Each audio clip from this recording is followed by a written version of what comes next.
Welcome back everyone.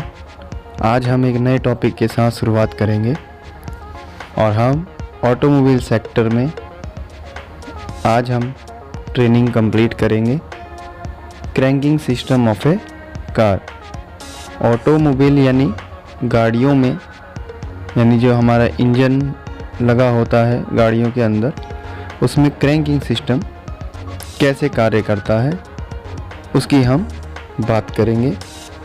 Cranking को दूसरे शब्दों में स्टार्टिंग सिस्टम भी कहा जाता है, यानी हम दूसरे शब्दों में कह सकते हैं starting system of A car. इस टॉपिक के बारे में हम डिस्कस करेंगे। अगर आप मेरे चैनल पर फर्स्ट टाइम आए हैं तो मेरे चैनल को लाइक एंड सब्सक्राइब करना ना भूलें। तो ओवरऑल में हम एक अच्छा कम्युनिकेशन बना करके रखेंगे इस वीडियो के साथ, तभी हमें ये टॉपिक अच्छे से क्लियर होगा। हम इस टॉपिक में बताए गए कंटेंट को रिटन नोट कर सकते हैं ताकि हमारी नॉलेज थोड़ी सी सुपीरियर हो सके। तो आइए टॉपिक को आगे बढ़ाते हैं। इस वीडियो ट्रेनिंग में किन किन चीज़ों पर मुख्य फोकस रहेगा जिन्हें हम सबसे ज़्यादा इम्पोर्टेंस देने वाले हैं, यानी एम ऑफ लर्निंग, जिसमें पहला पॉइंट है हमारा क्रैंकिंग इन आवर लाइफ, यानी हमारे जीवन काल में क्रैंकिंग कहाँ कहाँ पर हम इस्तेमाल करते हैं। How many type two engine can start, engine को कितने प्रकार से स्टार्ट किया जा सकता है। Third, working principle of motor, motor जो है वो किस सिद्धांत पर कार्य करता है। पार्ट्स ऑफ क्रैंकिंग मोटर, यानी स्टार्टर मोटर भी हम इसे बोल सकते हैं, starter motor. Working of cranking motor, यानी क्रैंकिंग मोटर जो है वो किस प्रकार से कार्य करेगी। Inspection of cranking motor. तो ये वे सभी पॉइंट्स हैं जिनको आज हम कवर करेंगे। तो आइए आगे बढ़ते हैं। क्रैंकिंग इन आवर लाइफ, हमारे जीवन काल में कहीं ना कहीं क्रैंकिंग जो है वो जुड़ी हुई है। आइए एक बार हम उस पर एक छोटा सा नज़र डालते हैं। जैसे गांव में आपने देखा होगा चारा काटने की मशीन, उसमें एक ऐसा पहिया लगा रहता है जिसको रोटेट किया जाता है by hand, by human and. तो वहाँ पर भी एक क्रैंकिंग प्रोसीजर है। ये आप देख पा रहे होंगे इस तस्वीर में सामने वाली, जिस पे मैं एरो कर रहा हूँ। इसमें एक आदमी है जो एक लीवर को घुमा रहा है, यानी किसी चीज़ को वो क्रैंक कर रहा है, चला रहा है, मूवमेंट दे रहा है। और इसमें ये जो पंप है ये एक्टिवेट होगा और तेल के ड्रम में से जो गैलन्स आती हैं बड़ी बड़ी, उसमें से जो भी लिक्विड उसके अंदर है उसको निकालने का कार्य पूरा किया जा सकता है। यहाँ पर एक डॉल है, एक खिलौना बनाया गया है, यानी कई बार हम उसमें क्या करते हैं, चाबी भरते हैं। तो चाबी भरने का जो प्रोसेस है वो क्या है, क्रैंकिंग का प्रोसेस। ठीक है। इसके अलावा शॉर्पनर, इसमें हम लीवर को क्रैंक करते हैं जिससे इंटरनल एक्टिविटी काम करती है और हमारी जो शॉर्पनर है वो पेंसिल को शार्प कर देती है। इसके अतिरिक्त कुछ इलेक्ट्रॉनिक डिवाइस ऐसे आते हैं जैसे टॉर्च, रेडियो एंड एक्सेट्रा, जिसमें क्रैंकिंग का एक फीचर होता है जिससे उसकी बैटरी को चार्ज किया जा सकता है। अदरवाइज हम किसी चीज़ को धकेल कर या घुमा कर या उसे खींच कर हम उसे क्रैंकिंग करवाने का कार्य करते हैं। जैसे कई बार बचपन में हम खिलौना जो है उसमें रस्सी बांधकर या धागा बांधकर उसको खींचते हैं, तो वो भी खींचने का एक प्रोसीजर क्या है, किसी चीज़ को शक्ति प्रदान करना, वो क्या है, हमारी क्रैंकिंग है। यानी किसी चीज़ को स्टार्ट करने के लिए हम क्रैंकिंग प्रोसीजर का इस्तेमाल करते हैं, जो हमारी रोज़मर्रा की लाइफ में कहीं ना कहीं जुड़ा हुआ है। आइए अब आगे बढ़ते हैं। Need of self starter motor, यानी क्रैंकिंग मोटर की ही बात हो रही है यहाँ भी। The function of the starter motor is to start up the internal combustion engine, या इंटरनल कंबशन यानी कंबशन इंजन की बात यहाँ पर की जा रही है। An electric motor from the basis of starter motor. यानी स्टार्टर मोटर का जो फंक्शन है वो इंजन को स्टार्ट करने के लिए किया जाएगा, इंटरनल कंबस्शन के इंजन को स्टार्ट करने के लिए किया जाएगा। और यह एक इलेक्ट्रिक मोटर है जो एक स्टार्टर मोटर के जैसा कार्य करता है, हमारे वाहन को स्टार्ट करने का कार्य करता है। आइए नेक्स्ट पॉइंट की तरफ नज़र डालते हैं।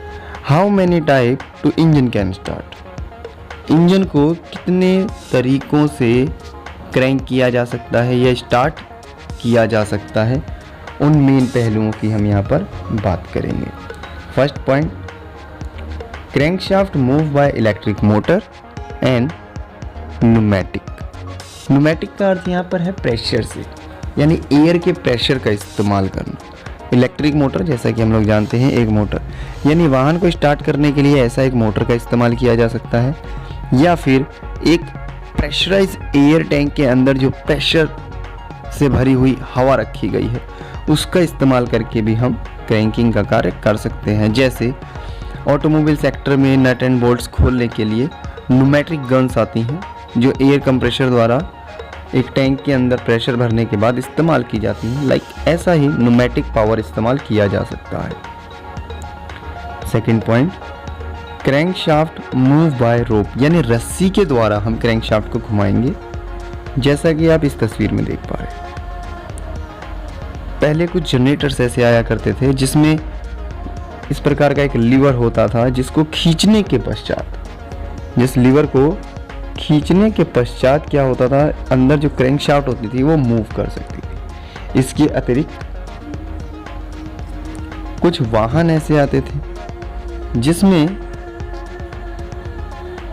क्रैंक की जो पुली है उस पे रस्सी को लपेटकर खींचा जाता था, जिससे वो इंजन क्रैंक करता था और स्टार्ट होता था। थर्ड पॉइंट पर हम आते हैं, crankshaft move bye linkage and handle.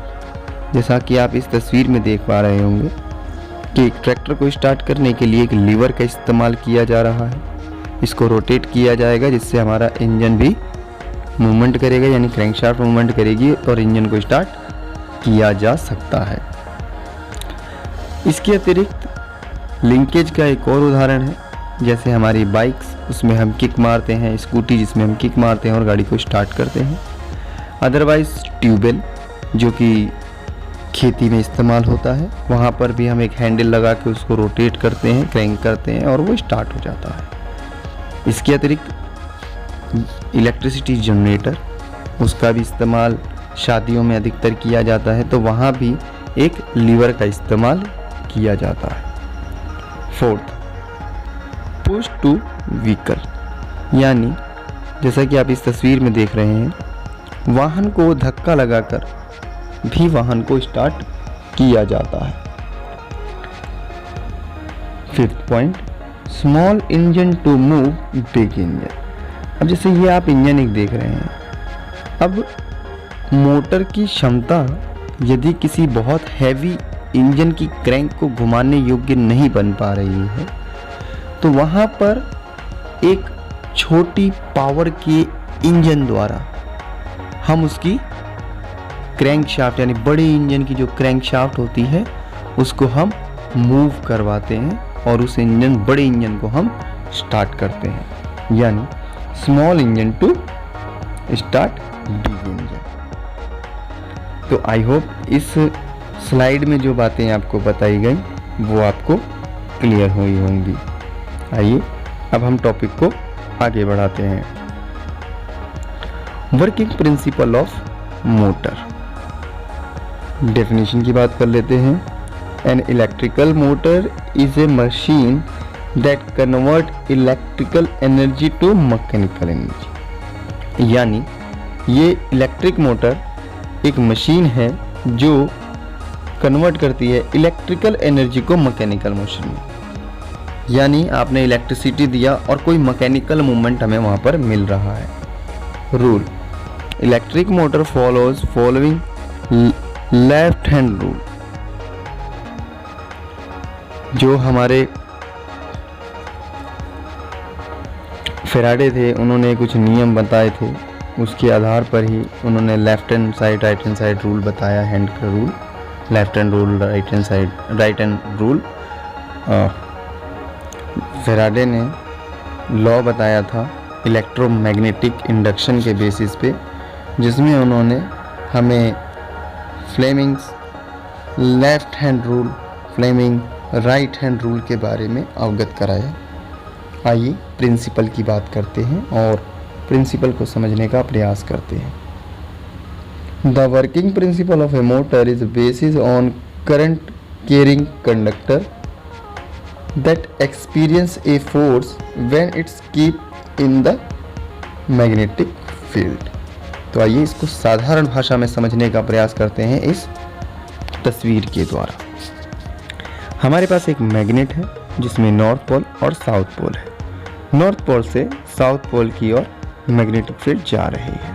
हमने इसके बीच में एक लोहे की छड़ लगा दी है और इसको एक विद्युत ओपन परिपथ से जोड़ा गया है। जैसे ही हम इस परिपथ को क्लोज करते हैं, इस सर्किट को हम जोड़ते हैं, तो इस लोहे के अंदर इलेक्ट्रिसिटी का आवेश होने लगेगा, जिसके कारण ये जो डॉटेड लाइन आप देख रहे हैं ये आगे की तरफ मूव करेगा। तो ये जो मैकेनिकल मोशन क्रिएट हुआ है यही है मोटर का प्रिंसिपल।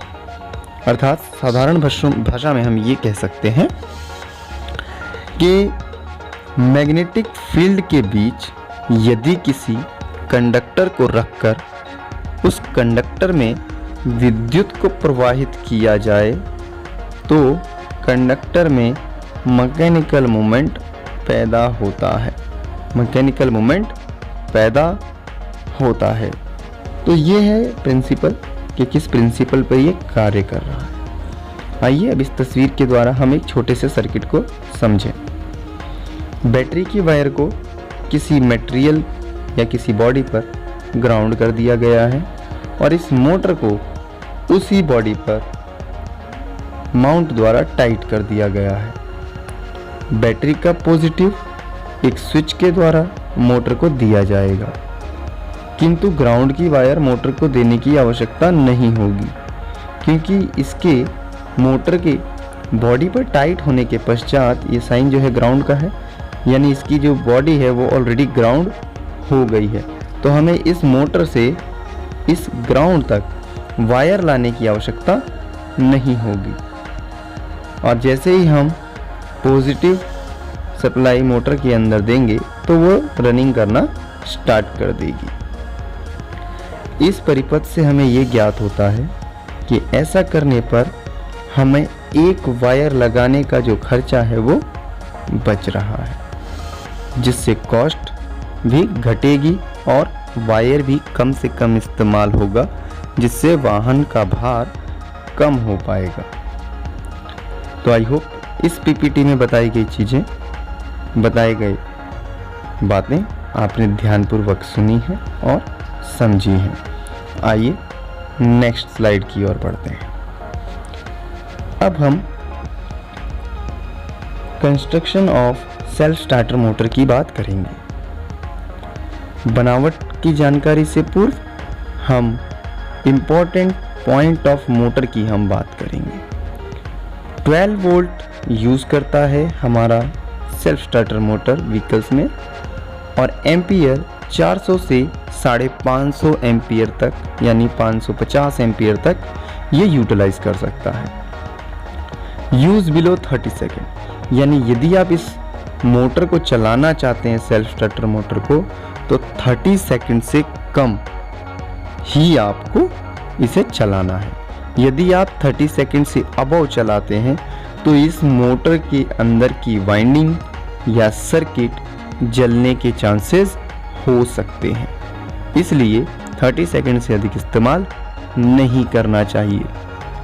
हालांकि जितने भी इंजन होते हैं वे 2 से 5 सेकंड के अंदर क्रैंकिंग करने पर स्टार्ट हो जाते हैं यदि कोई भी ट्रबल ना हो, किंतु ट्रबल की अवस्था में लगातार क्रैंकिंग करना सही नहीं होता। यदि हम कंटिन्यू क्रैंकिंग करते रहते हैं तो हमारा सेल्फ स्टार्टर मोटर बहुत अधिक ओवरहीट हो जाता है, जिससे इसके अंदर लगी वाइंडिंग्स एंड कॉइल जलने का खतरा बढ़ जाता है। इसीलिए 30 सेकंड से कम ही इसका उपयोग करना चाहिए। मैक्सिमम करंट यूज़ यानी बैटरी का सबसे अधिक इलेक्ट्रिसिटी कंज्यूम करने वाला कंपोनेंट है ये हमारा self starter motor. Last point की बात करेंगे, डायरेक्ट सप्लाई टू बैटरी, यानी बैटरी का डायरेक्ट सप्लाई हम इस सेल्फ स्टार्टर मोटर को देते हैं ताकि ये मोटर बहुत अधिक ताकत के साथ घूमकर हमारे इंजन को स्टार्ट कर सके। आपने यदि प्रैक्टिकली थोड़ा सा गाड़ी को कभी स्टार्ट किया है तो आप अनुभव करेंगे कि जब आप इंजन को क्रैंकिंग करते हैं यानी सेल्फ स्टार्टर मोटर को जब आप एक्टिवेट करते हैं तो headlight, roof light, music system, AC blower, instrument panel light etcetera automatically off हो जाती है। लेकिन इंजन के स्टार्ट होने के बाद तुरंत ये सारी कंपोनेंट्स चलने लगते हैं। इसका अर्थ ये है कि बैटरी द्वारा सबसे अधिक करंट सेल्फ स्टार्टर ने इस्तेमाल किया और सेल्फ स्टार्टर के द्वारा इंजन को स्टार्ट करने के बाद अल्टरनेटर द्वारा इलेक्ट्रिसिटी बाकी कंपोनेंट्स को मिलने लगी। तो आई होप आपको important points of Motors clear है। अब हम इसी कंस्ट्रक्शंस की बात करेंगे। यहाँ पर एक रिले का प्रयोग किया गया है और इसमें इस जगह पर एक लीवर लगाया गया है, अर्थात जब ये प्लंजर अंदर की तरफ जाएगा तो ये ड्राइव पिनियन को आगे की ओर धकेलेगा। जब ये पीछे की तरफ जाएगा तो ये सीबी पॉइंट आपस में मिलेंगे और बैटरी की मेन सप्लाई जो यहाँ पर आई थी वो यहाँ पहुँचेगी और कार्बन ब्रशेज में जाएगी, जिससे ये मोटर एक्टिवेट होगी। इसकी प्रॉपर वर्किंग के बारे में भी हम समझेंगे। अभी ओवरऑल एक छोटा सा रिव्यू आपको दिया गया है। आइए टॉपिक में आगे बढ़ते हैं नेक्स्ट स्लाइड की तरफ।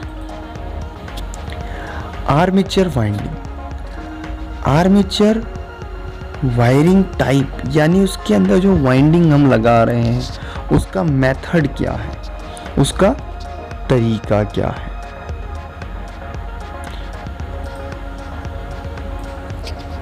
आइए अब आर्मेचर वाइंडिंग टाइप की जानकारी प्राप्त करते हैं।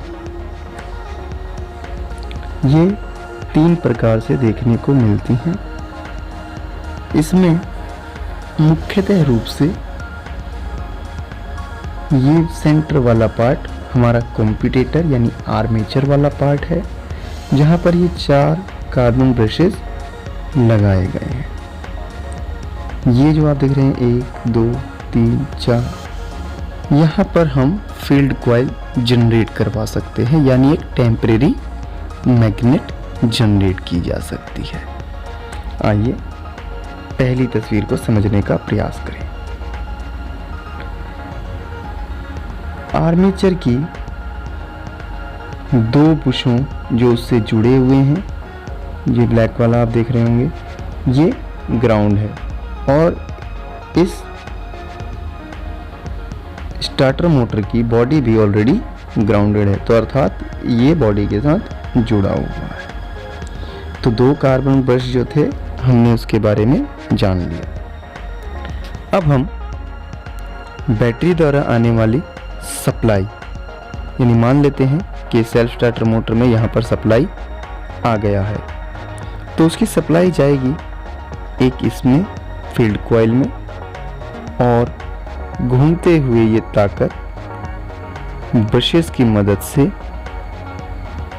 दोबारा से ब्रश की मदद से आर्मेचर के अंदर जाएगी और यही वायर मैग्नेटिक फील्ड के पार्ट में होते हुए पुनः यहाँ पहुँचेगी। यानी हम इन शॉर्ट ये बोल सकते हैं कि बैटरी का पावर आया, उसने इसके मैग्नेटिक फील्ड यहाँ पर और यहाँ पर एक मैग्नेटिक फील्ड क्रिएट किया और कार्बन ब्रश आर्मेचर की तरफ चले गए।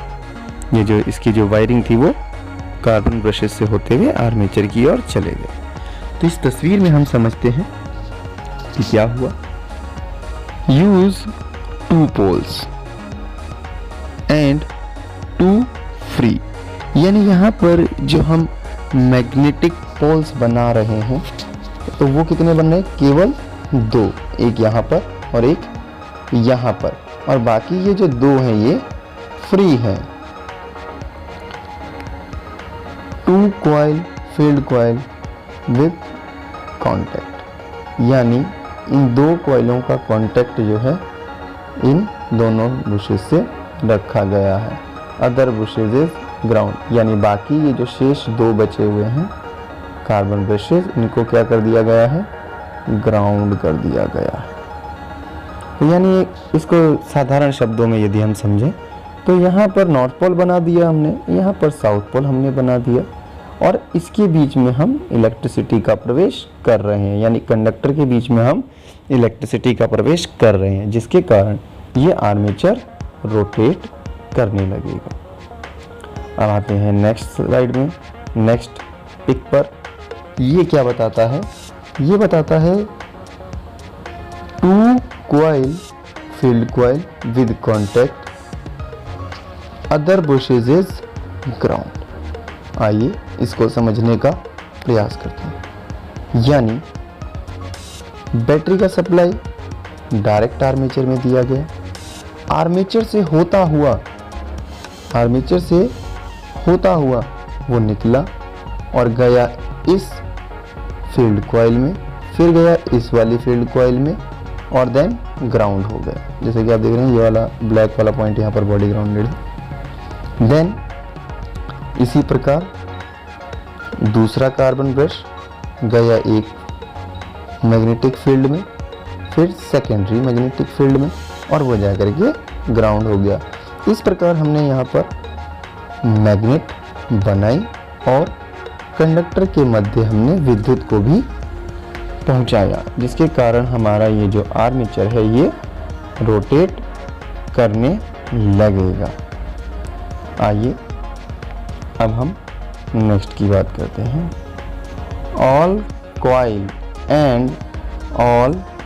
And brush are insulated. Yes, यानी अभी तक हम जो पहले पढ़ रहे थे उसमें ग्राउंड किया जा रहा था, सप्लाई दी जा रही थी, यानी बॉडी से अटैच किया जा रहा था। लेकिन अब यहाँ पर जो बात की जा रही है वो क्या की जा रही है कि all coil and brushes are insulated, यानी कॉइल और जो कार्बन ब्रशेज हैं, कॉइल एंड कार्बन ब्रशेज, इनको बॉडी के साथ मिलने नहीं देंगे हम, इनको हम बॉडी के साथ मिलने नहीं देंगे। ठीक है, अब इसको समझने की प्रयास करते हैं। यानी ग्राउंड नहीं होने देंगे बेसिकली। यानी हमने क्या किया है कि जो फील्ड कॉइल बन रही है वो भी इंसुलेटेड होनी चाहिए और कार्बन ब्रशेज जो हैं वो भी इंसुलेटेड होना चाहिए। 2 coil field coil with contact, another is ground. Simple, इसमें भी सिंपल अगर हम समझें तो जो 2 बुशेज हैं उसको ग्राउंड किया गया है, जबकि इसके अतिरिक्त बैटरी की जो सप्लाई है वो आगे भेजी गई है। कैसे भेजा गया है उसको समझते हैं। तो यहाँ पर 2 कार्बन ब्रशेज 1 और 2, इसमें क्या किया गया? सप्लाई को भेजा गया। अब भेजने के बाद इसमें तो यहाँ से सप्लाई आया और इससे होता हुआ ग्राउंड हो गया, तो यानी आर्मेचर में तो हमने सप्लाई भेज दिया। अब जो सप्लाई हमने भेजा कार्बन ब्रशेज से इस आर्मेचर के अंदर, वही सेम सप्लाई हमने क्या किया है? कॉइल के अंदर भेजा है। इस वाली कॉइल में भेजा गया, फिर उसके बाद इस वाली कॉइल में भेजा गया, देन फाइनली इस कॉइल में भेजा गया और उसको वापस इसमें कर दिया गया। तो यहाँ पर अगर आप देखेंगे तो ये जो कॉइल्स हैं ये एक दूसरे के साथ सीरीज़ में बिल्कुल जुड़ी हुई हैं, जबकि यहाँ पर दोनों कॉइलों को अलग अलग पैरेलल किया गया था। तो अधिकतर वाहनों में हमें इस प्रकार का जो सेल्फ स्टार्टर में आर्मेचर वायरिंग टाइप है उसका उपयोग देखने को मिलता है। किंतु यदि हमारी आवश्यकता इस वाली वायरिंग डायग्राम के द्वारा सुचारू रूप से कार्य कर सकता है, तो इस प्रकार की भी आर्मेचर वायरिंग का उपयोग किया जा सकता है या हमें देखने को मिल सकता है। अब हम टॉपिक को आगे बढ़ाते हैं और नेक्स्ट स्लाइड की तरफ चलते हैं।